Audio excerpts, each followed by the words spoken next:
بسم اللہ الرحمن الرحیم۔ محترم ناظرین، السلام علیکم ورحمۃ اللہ وبرکاتہ۔ ناظرین، آپ کا خادم، آپ کا معالج حکیم حافظ کفایت اللہ حاضر ہے نسخہ لے کر خارش الرجی کے لیے۔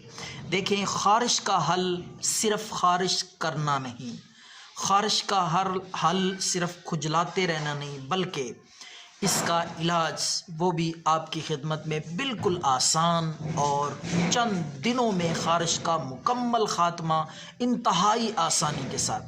دو چیزیں آپ نے ناظرین لینی ہے۔ امرود کے 7 عدد پتے لے آئیں، صاف ستھرے سبز پتے امرود کے پتے لا کے آپ نے 50 گرام سرسوں کا تیل لے لینا ہے۔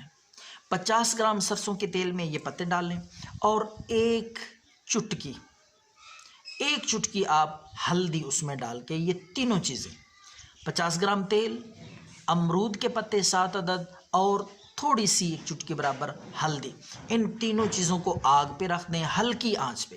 اتنا پکائیں کہ ہلدی بھی سیاہ ہو جائے اور سبز پتے امرود کے ان کا رنگ بھی براؤن ہو جائے۔ تو جب یہ پتے براؤن ہو جائیں، ہلدی سیاہ ہو جائے، اتار کے اس کو اچھی طرح خشک کر لیں۔ خشک کرنے کے بعد آپ کپڑے کے ساتھ اس کو چھان لیں، تاکہ وہ کچرا وغیرہ، وہ تنکے، وہ جلے ہوئے پتے اور ہلدی کا وہ جلا ہوا ذرات وغیرہ وہ نکل جائیں۔ اور یہ تیل جو ہے ٹھنڈا کر کے آپ کسی شیشی میں محفوظ کر لیں۔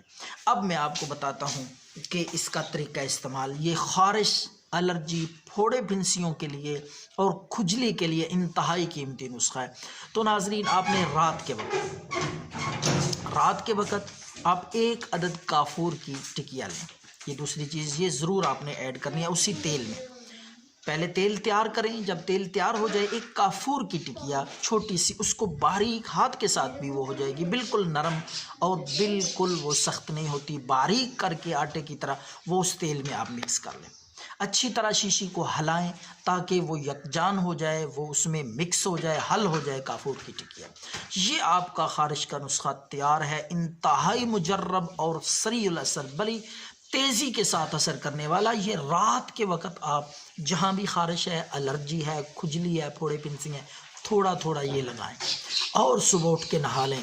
انشاءاللہ 3 دن میں خارش جتنی بھی پرانی ہوگی، جس طرح چلی ہوگی، اللہ کے فضل سے مکمل طور پر خارش سے آرام آ جائے گا۔ یہ ثواب کی نیت سے دوستوں کو شیئر کریں، یہ نسخہ بتائیں تاکہ عوام الناس کا فائدہ ہو سکے۔ دعاؤں میں یاد رکھیں۔ اللہ ہم سب کا حامی و ناصر ہو۔ والسلام۔